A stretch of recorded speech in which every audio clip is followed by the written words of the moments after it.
No esiteks, kui kavatsete üle ookeani lennata 11 tundi, siis ei tasu enne seda veel lennata 2 lennukiga ja 8 tundi lennujaamas oodata. Kokku oli meil 4 lendu.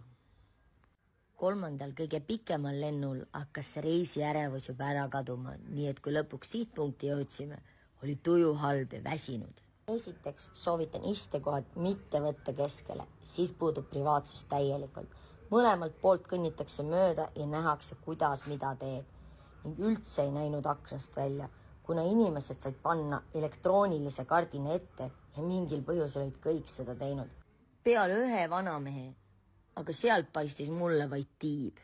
Akna ääres on oma nurgake ja väike vaade reaalsusesse. Huvitavam kui ekraan, mis tooli seljatoel.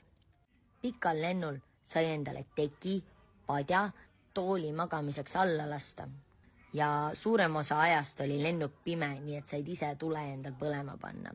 Said 2 korda süüa, muidugi see toit ei olnud kõige maitsvam, aga kui kõht tühi, käib küll.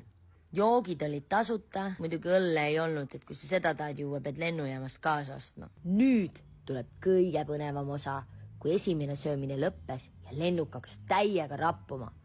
Ekraani pausile ja kõlarist kostis piloot rääkimas. Attenzione, aga tegelikult me ei saanud aru. Kiirelt tuli turvavöö peale panna ja ees olev laud üles tõsta. Nagu nägite, ma ei visanud kõiki asju ära. Nii ma suures raputamises üritasin 2 käes pooleldi täis plastiktopse võimalikult vähe liigutada, ise üles-alla liikudes. Aga üritus on luhta läinud katse, sest mu jalg ja tekk olid kohvist märjad. Lõpuks andsin suures hädas topsid Martile ja ta jõi nad ära. Turbulents kestis päris kaua ja kuulsin ähmaselt kedagi karjumas. Arvasin, et mõni laps ja jäin magama. Aga Marti rääkis, et see oli naine, kes röökis veel tükk aega peale raputamist. Nii et stjuardess pidi ta peale karjuma, et ta vait jääks. Eks esimene mõte võib tõesti olla, et lennuk kukub alla.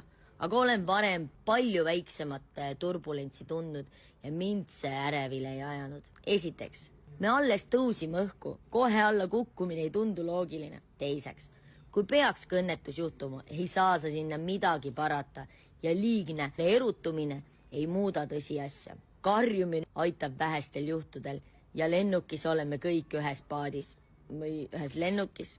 3. lennuk on õhus ja õhk liigub. Raputamine ei tähenda allakukkumist. Lennuk on kõige ohutum transpordivahend ja tõenäosus alla kukkuda on 1 45 miljonist lennust maailmas.